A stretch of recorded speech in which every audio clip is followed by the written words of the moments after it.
পয়েন্টে sample space কতগুলো হবে সেটা যদি মেজার করতে চাই, সেটা সম্ভব না। এখন যদি এই টাইমকে আমরা একটা স্যাম্পল স্পেস হিসেবে কনসিডার করি, তাহলে এই টাইম কিন্তু ইনফাইনাইট নাম্বার অফ পয়েন্টস পাওয়া যাবে এই টাইম ইন্টারভ্যালের মধ্যে। কারণ তুমি 1 থেকে 2, 1 থেকে 2 এর মধ্যে কতগুলো নাম্বার আছে বলো তো? 1 থেকে 2 এর মধ্যে কতগুলো নাম্বার আছে বলো?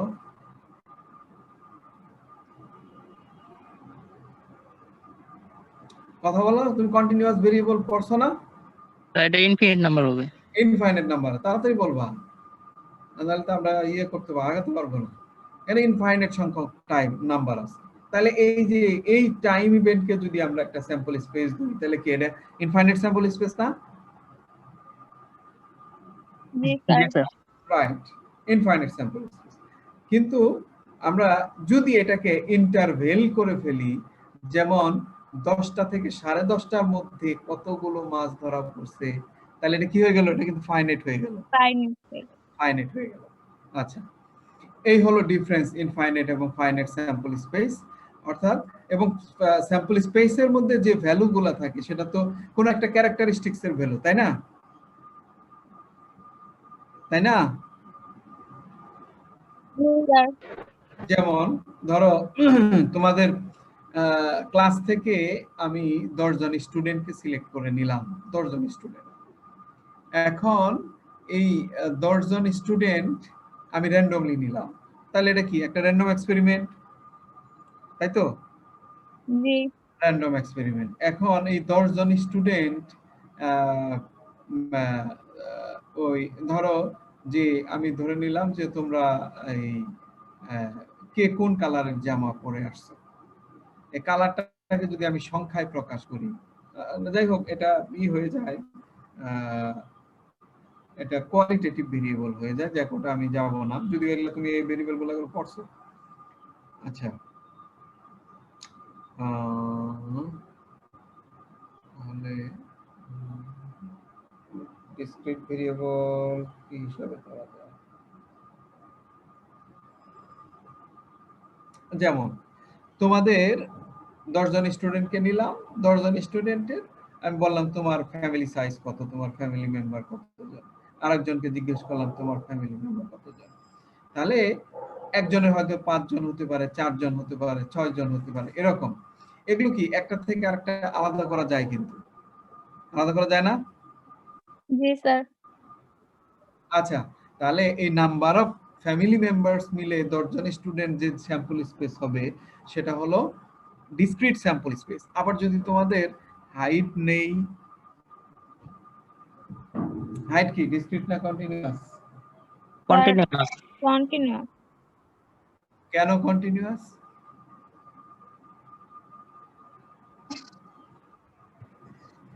স্যার নির্দিষ্ট একটা উচ্চতা থাকবে, সবার আলাদা আলাদা। সবার আলাদা আলাদা একটা উচ্চতা থাকবে, হাইট। শোনো, কন্টিনিউয়াস ভেরিয়েবল এগুলো কিন্তু পরে আসছে, এগুলো মনে রাখতে হবে। কন্টিনিউয়াস ভেরিয়েবল হলো যে ভেরিয়েবল একটা নির্দিষ্ট রেঞ্জের মধ্যে অবস্থান করে, যে ভেরিয়েবলের ভ্যালু একটা নির্দিষ্ট রেঞ্জের মধ্যে অবস্থান করে, সেটাকে বলা হয় কন্টিনিউয়াস ভেরিয়েবল। যেমন বলি যে তোমাদের কারো কাছে 1 টাকা 50 পয়সা, কারো কাছে 1 টাকা 2 টাকা 30 পয়সা, কারো কাছে যেহেতু 30 পয়সা এখন নাই, 2 টাকা 75 পয়সা, এটা তাহলে পকেটের টাকা যদি আমি ভেরিয়েবল হিসাবে ধরি, তাহলে এটা কি ধরনের ভেরিয়েবল বলো দেখি?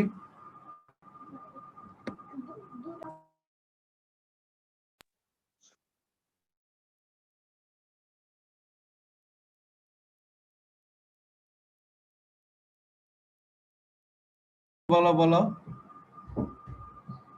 বলো, এটা কি ধরনের ভেরিয়েবল? কন্টিনিউয়াস না ডিসক্রিট? তাড়াতাড়ি বলতে হবে। কন্টিনিউয়াস। কন্টিনিউয়াস। কেন কন্টিনিউয়াস? কারণ এটা তো ফ্র্যাকশন।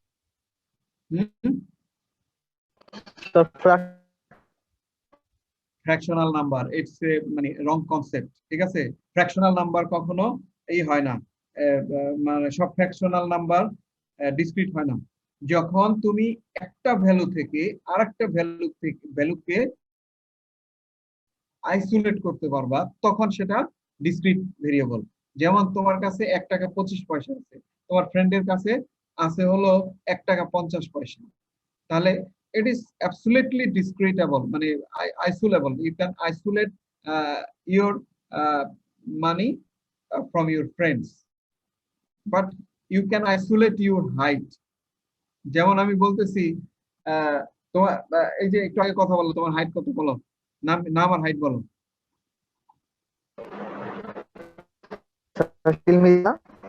হ্যাঁ 5 feet 5 ফিট কতটুকু 5 feet 10 inches 5 ফিট 10 ইঞ্চি। এখন তোমাকে আমি বললাম তোমার হাইট যদি এক্স্যাক্টলি 5 ফিট 10 ইঞ্চি না হয় তাহলে তোমার মাথা থেকে 1 ইঞ্চি কেটে নেওয়া হবে, তখন কি বলবো? তখন কি বলবো তুমি বলো?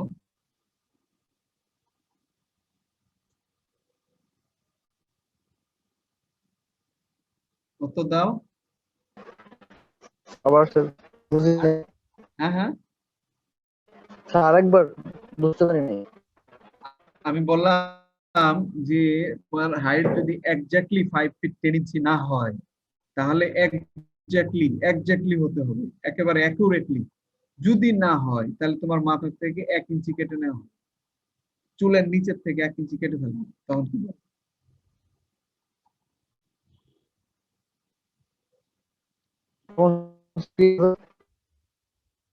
হ্যাঁ হ্যাঁ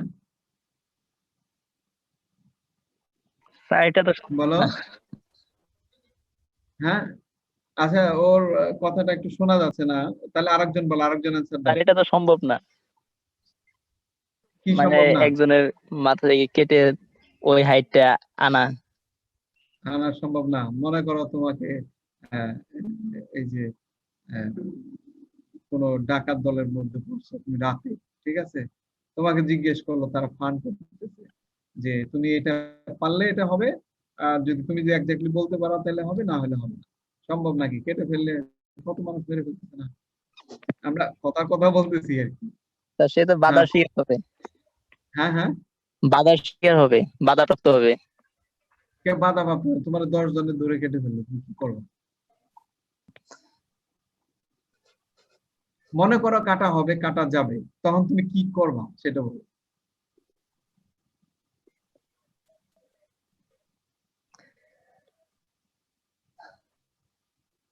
বলো। স্যার এটার অ্যান্সার দিতে পারলাম না। বলতে পারবা তো? তুমি একটু চালাকি করবা। তুমি মনে করো তোমার হাইট হলো 10 ফিট 10 ফিট সামথিং, না সরি 5 ফিট 10। স্যার স্যার আমরা রেঞ্জ ইউজ করতে পারি যে 5 ফিট 8 থেকে 5 ফিট 12, তাহলে হচ্ছে একটা এখনই তো লাইনে আসছে, আমি তো এই অ্যান্সারটাই চাচ্ছি। কিন্তু ওই ছেলেটা যদি বলে যে আমার হাইট 5 ফিট 10 থেকে 5 ফিট 11 মধ্যে, তাহলে কিন্তু তারা বোকা হয়ে যাবে আর কাটতে পারবে। তাহলে যেসব ভেরিয়েবলকে এক্স্যাক্টলি মাপা যায় না, তুমি মাসের ওয়েট নাও, এক্স্যাক্টলি হবে না, কারণ যে ফ্র্যাকশনটা আছে সেই ফ্র্যাকশনটা ইনফাইনাইট টাইম পর্যন্ত ফ্র্যাকশন করা যায়, সেই জন্য ইট লাইস উইদিন এ রেঞ্জ। এই ধরনের ভেরিয়েবলকে বলা হয় কন্টিনিউয়াস ভেরিয়েবল। কিন্তু তোর পকেটে কত টাকা আছে, 1 টাকা 25 পয়সা, ইট ইজ ফিক্সড, ঠিক আছে, ইট ইজ ফিক্সড।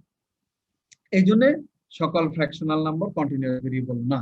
আচ্ছা ঠিক আছে, এগুলো আমাদের ক্লিয়ার হলো। আর হলো event, a subset of sample space is called an event. অর্থাৎ তোমার স্যাম্পল স্পেসের মধ্যে যতগুলো অবজারভেশন আছে তাকে যদি তার একটা নির্দিষ্ট অংশকে যদি তুমি আলাদা করে নাও তাহলে সেটা হবে হলো একটা subset of this sample space, এবং সেই সাবসেটকে বলা হয় ইভেন্ট। এখন মনে করো যে তুমি ওই তোমাদের 10 জনের হাইট ছিল বা 10 জনের ফ্যামিলি মেম্বার ছিল, এখানে একটা সেটকে এমন ভাবেও কল্পনা করা যায় যে সেটের মধ্যে কোনো অবজারভেশন নাই, সেটাকে বলা হয় নাল সেট। এবং নাল সেটের প্রবাবিলিটি অলওয়েজ 0 হয়, কারণ ওটার মধ্যে কোনো অবজারভেশন নাই। 0/n always 0। আচ্ছা, এই নাল সেট মানে এই ইভেন্টটা আবার টোটাল সেট নিয়েও একটা ইভেন্ট, টোটাল স্যাম্পল স্পেসের যে সেট সেটা নিয়েও একটা ইভেন্ট হতে পারে। যেমন আমরা যদি সকল অবজারভেশন গুলাকে ইভেন্ট হিসেবে কাউন্ট করি, তাহলে ওই সকল observation divided by sample space equal to 1, তাহলে মানে sample space itself a subset of this sample space and it is also called an event। তাহলে ইট ইজ ক্লিয়ার, ইভেন্ট আমার মনে হয় ক্লিয়ার। এই ইভেন্টকে সাধারণত মানে টোটাল স্যাম্পল স্পেসকে এস দ্বারা ডিনোট করা হয়, আর এর পার্টকে কোন একটা নির্দিষ্ট পার্টকে বলা হয় হলো ইভেন্ট। যেমন তোমাদের টোটাল হাইট নিলাম, আমি যদি বলি যে এই 10 জন স্যাম্পলের মধ্যে মেয়েরা কতজন আছে, মেয়েদেরকে নিয়ে যদি একটা সাবসেট তৈরি করি, সেটা হবে একটা হলো ইভেন্ট। যেমন আমরা বলছিলাম যে ওই যে দুইটা ডাইকে থ্রো করলে আমরা 36টা স্যাম্পল স্পেস পাই, 36টা স্যাম্পল পয়েন্ট। তাহলে এই যে the event can be expressed a is the sum of numbers whose appear is greater than 10। আচ্ছা, এ একটা ইভেন্ট, একটা সাবসেট ধরলাম, যেটা হলো ওই দুইটা ডায়ের ফেসের যোগফল হবে মোর দ্যান 10। মোর দ্যান 10 কি কত হতে পারে, এই যে এইগুলোই আছে। তাহলে এই অবজারভেশন গুলো মিলে হলো একটা subset of this sample space and it is an event। যেমন এই যে s একটা স্যাম্পল স্পেস, যেটার ভ্যালু গুলা কাউন্ট করে কি t টাইম, সাপোজ এটা হলো greater or equal to 0। Greater or equal to 0 কি আছে, টাইম ইনফাইনাইট পর্যন্ত টাইম আছে। কিন্তু এটাকে যদি আমি ফিক্স করে ফেলি a time between 0 to 3, then it becomes a fix, তখন এটাকে আমরা একটা ইভেন্ট বলতে পারি। দেখো, equally likely events, consider the experiment of rolling 6-sided die। If the die is symmetrical, then all the 6 numbers have the same chance of appearing। আমরা যদি 6-sided die কে যদি থ্রো করি, তাহলে 6 নাম্বারটা have the same chance of appearing, এবং সেই চান্সটাকে আমরা বলতে পারি 1/6। 1/6 এই ধরনের ইভেন্টকে আমরা বলতে পারি হলো equally likely events. Equally likely events অর্থাৎ যে এক্সপেরিমেন্টের আউটকাম বা ইভেন্ট গুলা আসার প্রবাবিলিটি সমান প্রত্যেকটার জন্য, তখন আমরা তাকে ইকুয়ালি লাইকলি ইভেন্ট বলতে পারি।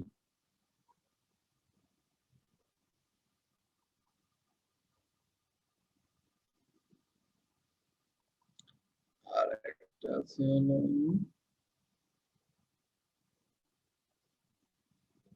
আচ্ছা, দেখো হলো mutually explosive events, any two events that cannot occur simultaneously so that their intersection is the impossible event are said to be mutually explosive event।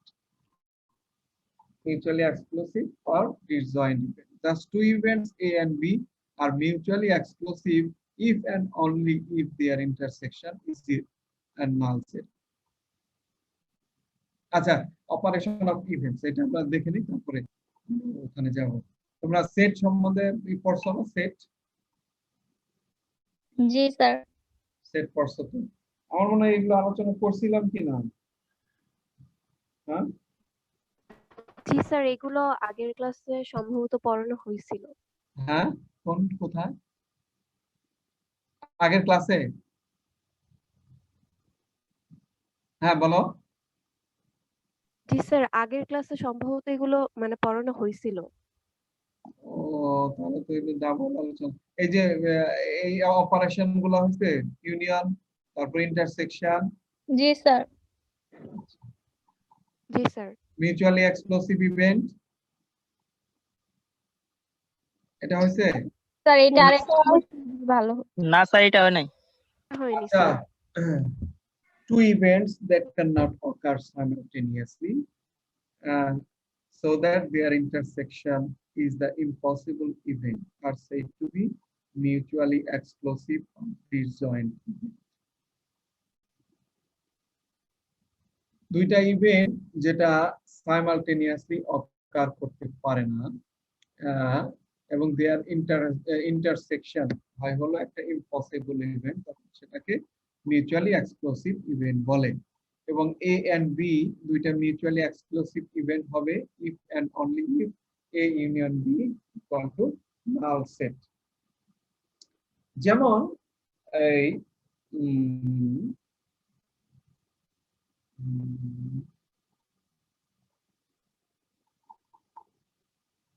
যেমন একটা এক্সাম্পল দেই আর কি।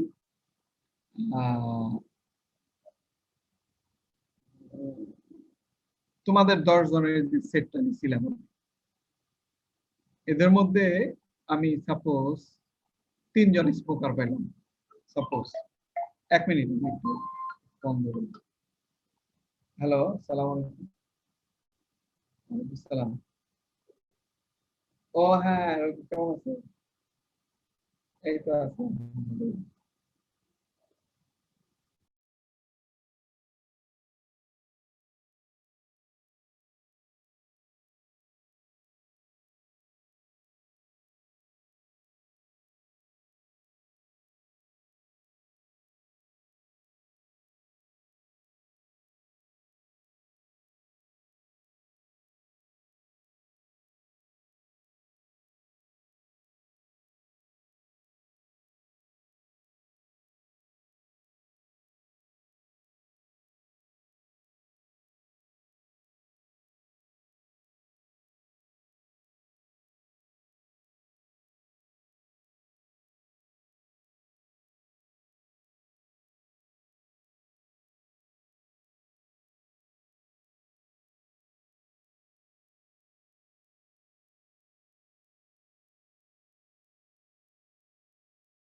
আচ্ছা, তাহলে আমাদের যেমন তোমাদের 10 জন স্টুডেন্টের মধ্যে সাপোজ 3 জন স্মোক করে ধরে নিলাম। এখন এই যদি বলি যে স্মোক করে এমন স্টুডেন্ট এবং সে ফিমেল হবে,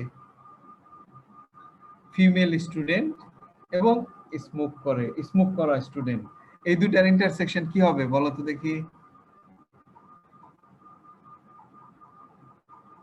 বলো।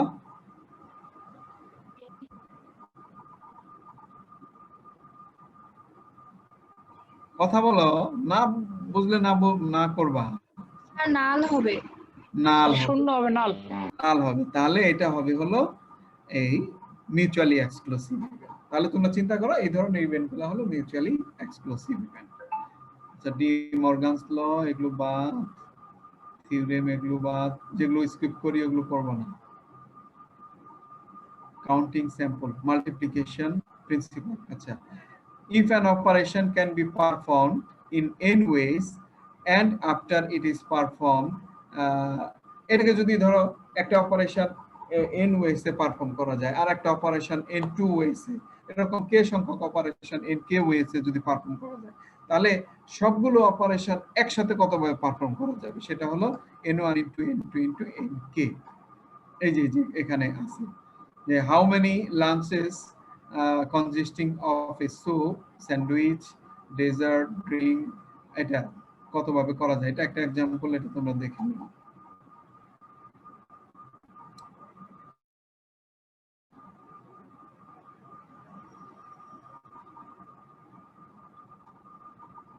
আচ্ছা, এই যে এখানে দেখো আমরা পারমুটেশন এন্ড কম্বিনেশন একটু দেখবো আর কি। Frequently, we are interested in a sample space that contains as elements all possible arrangements of a group of objects. For example, we may want to know how many different arrangements are possible for sitting 6 people around a table. We may ask how many different ways are possible for drawing 2 lottery tickets from total of 20.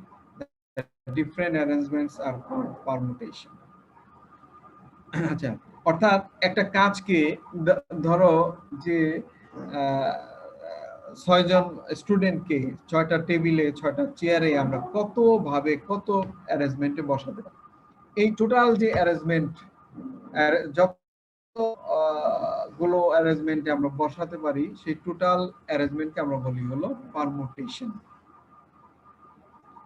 all possible arrangements of a group of objects, অর্থাৎ ওই অবজেক্টগুলোকে আমরা যত ভাবে সাজাতে পারি তার টোটালকে আমরা বলি হলো পারমুটেশন। যেমন एग्जांपल দিলেই বুঝবা, how many ways 3 different books A, B and C be arranged on a shelf.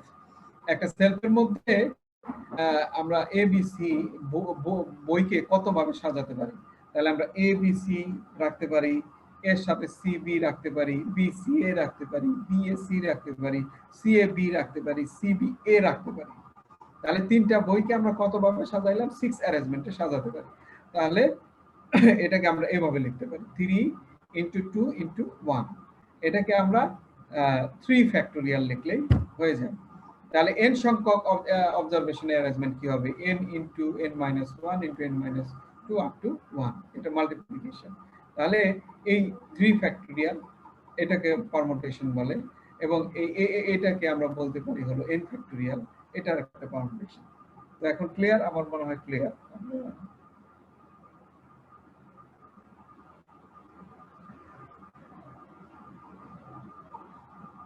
Permutation theorem এগুলো আমরা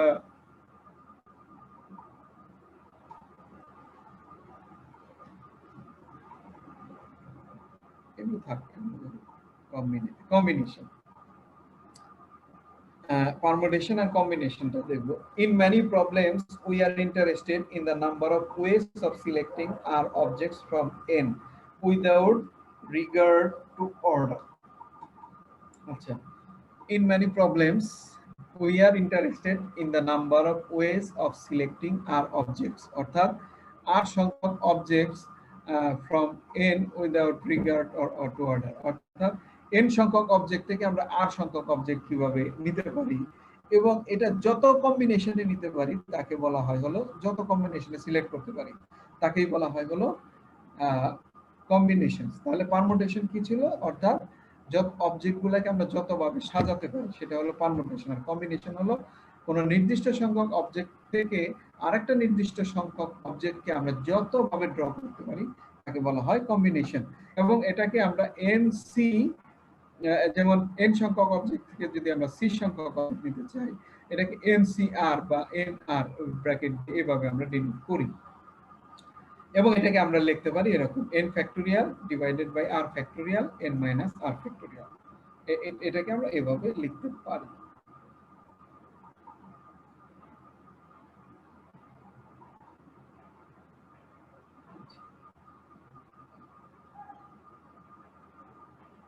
probability of an event, একটা ইভেন্টের probability আমরা কিভাবে এটাকে করতে পারি, classical probability. If a trial of an experiment can result in mutually exclusive and equally likely outcomes. If a trial of an experiment can result in mutually exclusive and equally likely outcomes, অর্থাৎ m সংখ্যক total outcome আছে কোন একটা এক্সপেরিমেন্টে, and if exactly each of these outcomes correspond to an event, then probability of event A is given by, এটা হলো classical definition of probability এটাকে বলা হয়। প্রবাবিলিটির ক্লাসিক্যাল ডেফিনিশন, অর্থাৎ একটা এক্সপেরিমেন্টে n সংখ্যক আউটকাম আছে, একটা এক্সপেরিমেন্টে n সংখ্যক আউটকাম আছে এবং আমরা একটা ইভেন্ট কনসিডার করলাম that is a subset of the sample space A এবং তার মধ্যে h সংখ্যক অবজারভেশন আছে। তাহলে প্রবাবিলিটি অফ এ হবে h বাই m, অর্থাৎ m হলো টোটাল নাম্বার অফ অবজারভেশন আর আমরা যে ইভেন্টটা সিলেক্ট করলাম সেই ইভেন্টের মধ্যে আছে হলো এই সংখ্যক অবজারভেশন। তাহলে প্রবাবিলিটি অফ এ হবে h বাই m, এটাকে বলা হয় হলো ক্লাসিক্যাল ডেফিনিশন অফ প্রবাবিলিটি। যেমন যেখানে একটা एग्जांपल আছে মনে হয়, এ mixture of candies contains 6 mints, 4 toffees and 3 chocolates. If a person makes a random selection of these candies, find the probability of getting a mint, a toffee or a chocolate. যেমন mint আছে কয়টা? 6টা। তাহলে total chocolate আছে কয়টা? একটা পাত্রে যদি সেটা থাকে টোটাল চকলেট আছে হলো 13টা। তাহলে মিন্ট আসার প্রবাবিলিটি কত? মিন্ট হলো আমাদের এই যেটা হলো আমাদের ইন্টারেস্টেড ইভেন্ট হলো 6 আর ওই যে mutually exclusive equally likely event হলো 13, তাহলে 6/13 এটা হলো মিন্ট আসার প্রবাবিলিটি। আবার টফি আর চকলেট, টফিও আসতে পারে চকলেটে আসতে পারে, এই দুইটার প্রবাবিলিটি কত? তাহলে এই দুইটার ইউনিয়ন হবে টফি আর চকলেট, দুইটা মিলা হবে 7/13। আচ্ছা, relative frequency probability. Relative frequency probability. If some process is repeated a large number of times n, and if some resulting event will characteristic A occurs n times, the relative frequency of event A. অর্থাৎ কোন একটা প্রসেসকে আমরা যদি infinite মানে large number of Times এটাকে ওই এক্সপেরিমেন্টটাকে যদি আমরা চালাই এবং সেখানে যে আউটকামটা আসবে সেটা হলো n, এবং সেখানে যদি m এ একটা ইভেন্ট ধরি আমরা, ওই n সংখ্যক অবজারভেশন বা স্যাম্পল স্পেস থেকে এ একটা ইভেন্ট ধরি এবং এই ইভেন্টের মধ্যে যে অবজারভেশন আছে সেটা হলো m সংখ্যক অবজারভেশন আছে, তাহলে এই আমরা এই রিলেটিভ প্রবাবিলিটিকে আমরা এভাবে লিখতে পারি, probability of A limit NA, অর্থাৎ এই NA হলো m এখানে আর নিচে হলো n, কারণ এই যে n লার্জ বলা হচ্ছে এবং এই প্রবাবিলিটি হবে তখন যখন n থাকবে লার্জ। এই কন্ডিশনটা থাকলে তখন এটাকে আমরা relative definition relative frequency probability বলতে পারি। সাবজেক্টিভ প্রবাবিলিটি, অর্থাৎ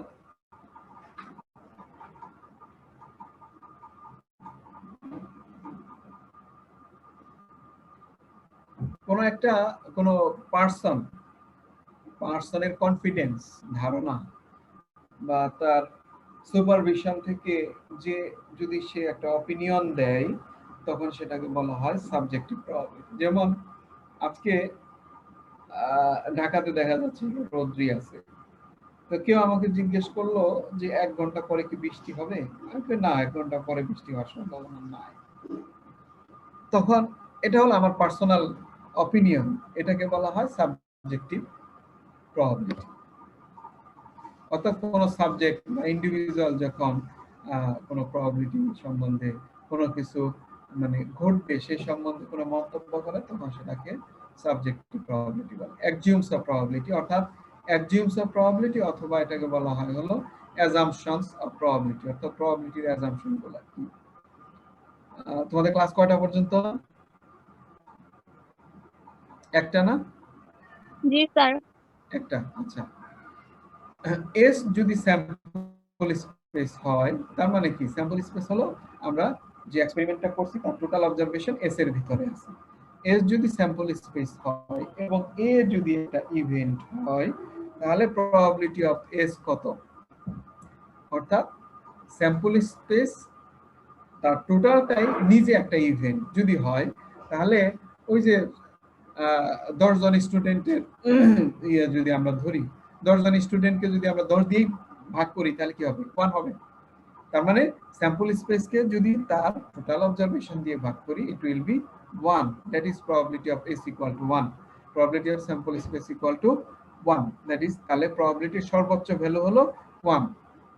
আবার যদি বলি যে probability of A equal to 0, তার মানে A হলো নাল ইভেন্ট, এর ভিতরে কোনো ইভেন্ট অবজারভেশন নাই, তখন তার probability হবে 0। তাহলে probability কি হতে পারে? যদি কোনো অবজারভেশন না থাকে তাহলে 0, এবং সবগুলো অবজারভেশন থাকলে তখন হয় 1। আর যদি এর মাঝে যে অবজারভেশনই থাকে সেগুলো 1 থেকে 0 এর মধ্যে 1 থেকে 0 এই রেঞ্জের ভিতরে ভ্যালুগুলো ক্যারি করবে, তাহলে প্রবাবিলিটি রেঞ্জ কত? 0 to 1। If A and B are mutually exclusive events, then the probability of A union B equal to probability of A plus probability of B.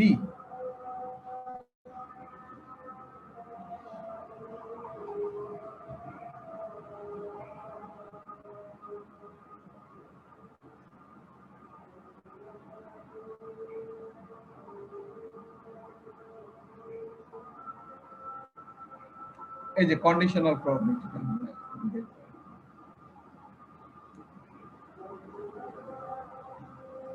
এখানে একটা एग्जांपल দেওয়া আছে। A box contains m white balls and m red balls. M white balls, m red balls. All the balls are of the same size. Without looking, a person takes a ball from the box. Without replacing the ball in the box, he then takes second ball. Let B denote the event. The first ball drawn is white, and A, the event the second ball drawn is red for the first draw. Then তাহলে total সংখ্যক বল হলো m। তাহলে ball in the box is equally likely to be drawn while n of these are white. Therefore probability of B হলো m plus n, অর্থাৎ white ball যদি b সংখ্যক white ball থাকে, denote the event the ball first drawn is white, এটা probability। এবং তাহলে প্রথম বল draw করা হয়ে গেছে, তাহলে ওই পাত্রের মধ্যে কতগুলো বল আছে? থাকবে হলো m plus n minus 1। আমাদের কোশ্চেন থাকলে জিজ্ঞেস করবো, আমি কিন্তু চালিয়ে যাবো আর কি। তাহলে নেক্সট বলটা আসবে, কি বলে, হোয়াইট বল আসবে, রেড বল আসবে, তার প্রবাবিলিটি কত? m by m plus n minus 1, কারণ রেড বলের সংখ্যা হলো m এবং পাত্রের মধ্যে টোটাল বল সংখ্যা একটা ড্র করার পরে থাকে হলো m plus n minus 1। তাহলে আমরা যদি বলি যে একজন পারসন, তাহলে এখানে কোশ্চেনটা কি হবে?